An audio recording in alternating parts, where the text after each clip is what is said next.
అన్నమాచార్యుల వారి వంటి వాగ్గేయకారులు ఈశ్వర కటాక్షం చేత పొందిన విద్య, వారికి తెలియని సంప్రదాయం, వారికి తెలియని పురాణ సంబంధమైన విషయాలు, వారికి తెలియని ఆరాధన రహస్యాలు ఉండే అవకాశం ఉండదు. అందుకే వారు ఏ ప్రధాన భావనతో ఒక కీర్తనని రచన చేయడం ప్రారంభం చేశారో దానికి సంబంధించిన విషయాన్ని సమగ్రంగా కీర్తనలో ప్రతిపాదించగలుగుతారు.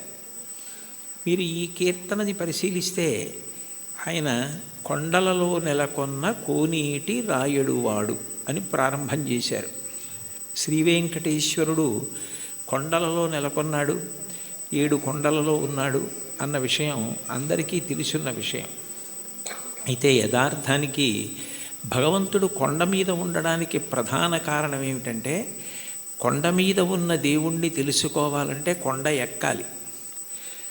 84 లక్షల జీవరాశులలో చాలా జీవరాశులు భూమికి అడ్డంగా వెన్నుపాము ఉండేటట్టు పుట్టి అడ్డంగానే వెన్నుపాము పెరిగేటట్టుగా బ్రతుకుతాయి. మనిషి ఒక్కడు భూమికి అడ్డంగా పుట్టి నిలువుగా పెరుగుతాడు. అంటే మనిషి ఒక్కడే ఊర్ధ్వముఖ చలనం చేసి భగవంతుణ్ణి తెలుసుకోగలడు. కొండలలో నెలకొన్నవాడు అన్న మాటకు అర్థం ఏమిటంటే, నువ్వు ఊర్ధ్వముఖ చలనం చేస్తే తెలుసుకోవడానికి అవకాశం ఇచ్చేటటువంటి వాడు. అందుకనే ఆయన ఆనంద నిలయ విమానమనందు ఉంటాడు. అసలు ఈశ్వరుడికి పర్యాయ పదం ఆనందం. కృష్ణుడి పేరు కూడా నిజానికి కృష్ అంటే నిరతిశయ ఆనంద ఘనము. అటువంటి ఆనంద స్వరూపమైన భగవంతుడు నీకు అనుభవంలోకి రావాలి అంటే నువ్వు ఊర్ధ్వముఖ చలనం చెయ్యాలి. ఆయన కోనేటి రాయడు. సర్వసాధారణంగా నదుల యొక్క తీరాలలో ఈశ్వర దేవాలయాలు ప్రతిష్ఠితమవుతూ ఉంటాయి. అక్కడ స్వయంభూగా వ్యక్తమవుతూ ఉంటాడు. కానీ వెంకటేశ్వరుడు మాత్రం స్వామి పుష్కరిణికి ఎనలేని ప్రాధాన్యతనిచ్చి దాని పేరే స్వామి పుష్కరిణి అయింది. శ్రీ వెంకటేశ్వర సుప్రభాతానికి సంబంధించి మనం ఇచ్చే మంగళహారతి శ్లోకాల్లో కూడా శ్రీవైకుంఠ విరక్తాయ స్వామి పుష్కరిణీ తటే రమయా రమమాణాయ వెంకటేశాయ మంగళం అంటాం. వైకుంఠమునందు విరక్తి చెంది స్వామి పుష్కరిణి తటమునందు నివసించుతున్నవాడా అని పిలుస్తారు. దీనికి సంబంధించి బ్రహ్మపురాణంలో ఒక విశేషం కనపడుతుంది. సరస్వతీ నది ఒకప్పుడు గంగానది కన్నా తాను గొప్పది కావాలి అని భగవంతుడిని ఉద్దేశించి తపస్సు చేసింది. మనకి శాస్త్రములను పరిశీలిస్తే దేనికైనా పరిష్కారం, ఏది సాధించాలన్నా దానికి సాధనము తపస్సు. అసలు ఈ సృష్టి ప్రారంభంలో భగవంతుడు వాడిన మొట్టమొదటి మాట తపస్సు అంత గొప్పది. అందుకని గంగానది కన్నా తాను గొప్పది కావాలని సరస్వతీ నది తపస్సు చేయడం మొదలుపెట్టింది. పులశ్చ బ్రహ్మ అక్కడికి వచ్చారు. పులశ్చ బ్రహ్మ వచ్చినప్పుడు సరస్వతీ నదికి అధిష్టాన దేవత ఉంటుంది. ఆవిడికే కాదు, ప్రతి నదికి అధిష్టాన దేవత ఉంటుంది. ఆ అధిష్టాన దేవత అనుగ్రహించినప్పుడు ఒక రూపంతో ప్రత్యక్షమై కనపడుతుంది. అందుకే భాగవతంలో పరీక్షిత్ ప్రాయోపవేశం చేసినప్పుడు అమ్మా అని పిలిచిన నరు పొమ్మ అని ముక్తికడకు బుత్తువట, కృపన్ లెమ్మా నీ రూపముతో రమ్మా నాకెదురంగ గంగ రమ్యతరంగా అంటాడు. కాశీఖండంలో శ్రీనాథుడు కూడా గంగ అధిష్టాన దేవత ప్రాణోత్క్రమణమవుతున్న వాళ్ళని వచ్చి ఎలా అనుగ్రహిస్తుందో చెప్తాడు. ప్రత్యక్షమై వచ్చి భాగీరథి గంగ మృదులహస్తము సాచి మీను నివురు అంటాడు. అటువంటి సరస్వతీ నదికి కూడా అధిష్టాన దేవత ఉంటుంది. ఆవిడ తపమాచరిస్తోంది గంగ కన్నా గొప్పది కావాలి అని. గంగానదికి ఒక ప్రాముఖ్యత ఉంది. ఆవిడ ఒక్కతే త్రిపథగ అంటే 3 లోకముల యందు ప్రవహిస్తుంది. ఆమె స్వర్గలోకంలో ప్రవహిస్తే మందాకిని, భూమి యందు ప్రవహిస్తే భాగీరథి, పాతాళమునందు ప్రవహిస్తే భోగవతి. 3 లోకముల యందు ప్రవహించేది త్రిమూర్తుల యొక్క స్పర్శ కలిగినది గంగానది ఒక్కటే. బ్రహ్మకమండలంలో ఆయన నిత్య వ్యాపారము చేసుకోవడానికి అంటే నిత్యకర్మ చేయడానికి ఉపయుక్తమవుతుంది. ఆదావాది పితామహస్య నియమ వ్యాపార పాత్రీ జలం అంటారు శంకరాచార్యులు వారు గంగాష్టకం చేస్తూ. ఆ తర్వాత బలిచక్రవర్తి వామనమూర్తికి 3 అడుగుల నేల దానం చేసినప్పుడు ఆ వామనమూర్తి భూమిని కొలిచి ఆకాశాన్నంతటినీ కొలిచేస్తూ పెరిగిపోయాడు. ఇంతంతైవటుడింతయై మరియు తానింతై అభోవీధిపై అంతైతో యదమండలగ్రమణ కల్లంతై ప్రభారాశిపై అంతై చంద్రునకంతయై ధ్రువినిపై అంతై మహర్వాటిపై అంతై సత్యపథోన్నతుండగుచు బ్రహ్మాండాంత సంవర్ధియ్యి అని. అలా పెరిగిపోతున్నప్పుడు ఆయన పాదం వస్తోంది. చూడండి, మీ పాదం మా ఇంట్లో పెట్టండి అంటారు. మీ పాదం మా ఇంట్లో పెట్టండి అంటే వాళ్ళ ఇంట్లో కూర్చుని పాదం జాపి వాళ్ళ ఇంట్లో పెడతాడా? కాదు. మీ పాదం మా ఇంట్లో పెట్టండి అంటే మీరు మా ఇంటికి రెండని. విష్ణుపాదం వస్తోంది అంటే విష్ణు వస్తున్నారని. విష్ణువెవరు? బ్రహ్మగారికి తండ్రి.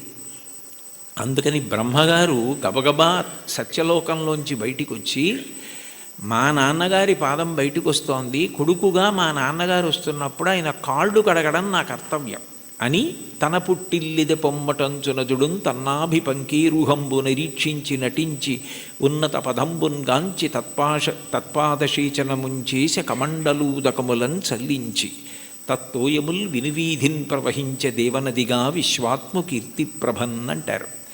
బ్రహ్మగారు విష్ణుపాదములు గడిగారు ఆ గంగాజలాలతో. తర్వాత భగీరథుడు తపస్సు చేస్తే గంగ పైనుంచి కింద పడుతున్నప్పుడు మధ్యలో పరమేశ్వరుడు దాన్ని పట్టాడు. భవాంగపతితంతోయం పవిత్రమితి పస్పృశు అంటారు రామాయణం బాలకాండలో. శివుడి యొక్క శరీరానికి అంతటికీ తగిలి గంగ ప్రవహించింది. ముగ్గురు మూర్తుల యొక్క స్పర్శని పొందింది. జహ్ను మహర్షి తాగి బయటికి వదిలిపెట్టారు. తస్మాత్ జహ్నుసుతా గంగా ప్రోచ్యతే జాహ్నవీతి చ అంటారు వాల్మీకి మహర్షి రామాయణంలో. జహ్నువు తాగి శరీరంలోంచి బయటికి వదిలిపెట్టారు కాబట్టి జాహ్నవి అయింది. ఋషి తీసుకొచ్చారు కాబట్టి ఋషి స్పర్శని పొందింది, అంటే జహ్నువు శరీరంలోంచి వచ్చింది. భగీరథుడు రాజర్షి, రాజు తీసుకొచ్చాడు కాబట్టి, ఒక ధర్మం కోసం తీసుకొచ్చాడు కాబట్టి అంత పవిత్రమూర్తి అయి సగరులను ఉద్ధరించింది. అంత గొప్పదైన గంగతో సరస్వతి పోటీ పడి తపస్సు చేసింది. ఆ సమయంలో పులస్త్య బ్రహ్మ వచ్చారు. పులస్త్య బ్రహ్మ అంటే రావణ బ్రహ్మకి తాతగారు. రావణ బ్రహ్మ తండ్రి విశ్వవసో బ్రహ్మ, విశ్వవసో బ్రహ్మ తండ్రి పులస్త్య బ్రహ్మ. పులస్త్య బ్రహ్మ బ్రహ్మమానసపుత్రుడు, అంటే తిన్నగా బ్రహ్మగారి యొక్క మనసులోంచి ఆవిర్భవించినటువంటి వాడు.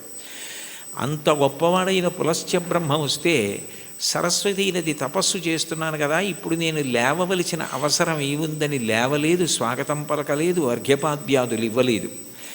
ఎంత పూజలో ఉన్నా, ఎంత వ్రతంలో ఉన్నా, ఎంత గొప్ప కార్యం చేస్తున్నా మహాత్ములు వచ్చినప్పుడు లేచి నిలబడి అర్ఘ్యపాద్యాదులు ఇవ్వాలి. అలా ఇవ్వకపోతే పరమదోషం కలుగుతుంది. గజేంద్రమోక్షణ ఘట్టంలో కూడా ఇంద్రజుమ్న మహారాజు గారు అగస్త్యుడు వచ్చి లేచి నిలబడి నమస్కరించి అర్ఘ్యపాద్యాదులు ఇవ్వని కారణం చేతనే గజయోని ఎందు పుట్టవలసి వచ్చింది. ఒకనాడాంధ్రుపుడచ్యుతున్ మనములోనుహించుతున్ మౌనియై అకలంక స్థితియున్నచో కలచజుండచూటికిన్ వచ్చి లేవక పూజింపకయున్న మౌనికని నవ్యక్రోధుడై మూఢాలుబ్ధకిరీంద్రోత్తమ యోని పుట్టుమని శాపం విచ్చ భూవల్లభ అంటారు భాగవతం అష్టమ స్కంధంలో. మహాత్ములు వచ్చినప్పుడు వెంటనే లేచి నిలబడి నమస్కరించి అర్ఘ్యపాద్యాదులు ఇవ్వాలి.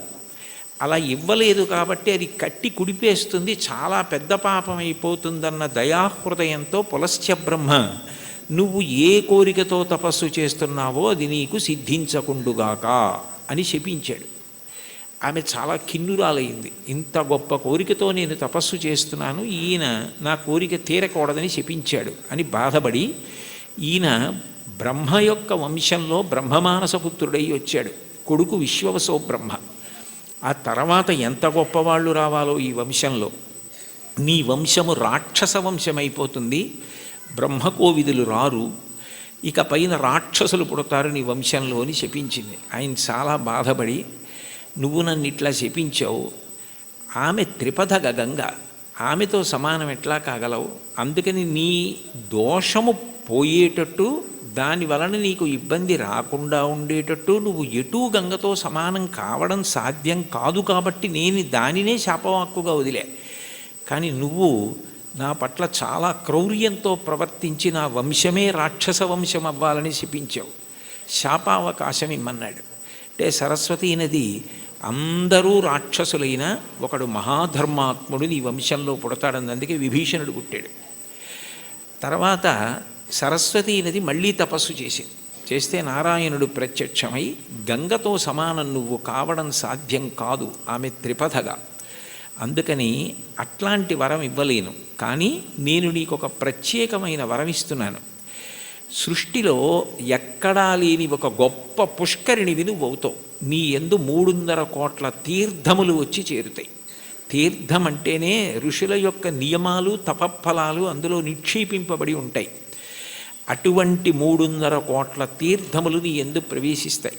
కలియుగంలో నేను శ్రీవేంకటేశ్వరుడు అన్న పేరుతో అవతరించినప్పుడు నీ పుష్కరిణి సమీపంలో అవతరిస్తాను. అవతరించినప్పుడు ఎందరో వచ్చి నీ యందు స్నానం చేసి కృతార్థులవుతారు. పుష్కరిణిలలో నీకన్నా గొప్పది ఇక ఉండదు. నువ్వే గొప్పదానివి అవుతావు. నీకంత గొప్ప వరం ఇస్తున్నానని వరం ఇచ్చాడు. అందుకని సరస్వతి నది పుష్కరిణిగా వచ్చింది. స్వామి పుష్కరిణిగా వస్తే శ్రీ వెంకటేశ్వరుడు సాక్షాత్ శ్రీమన్నారాయణుడు వెంకటేశ్వరుడిగా అవతరించాడు. కొండలలో నెలకొన్న కోనేటి రాయడు వాడు అంటే ఎప్పుడో తానిచ్చిన వరాన్ని నిజం చేయడానికి సరస్వతీ నదిని పుష్కరిణి చేసి ఆ పుష్కరిణి ఒడ్డున వెలిసినటువంటి దయామూర్తి. అందుకే స్వామి పుష్కరిణి స్నానం సద్గురోహో పాదసేవనం ఏకాదశి వ్రతంచాపి త్రయం అత్యంత దుర్లభం అంటారు. స్వామి పుష్కరిణి స్నానం అంత గొప్పది.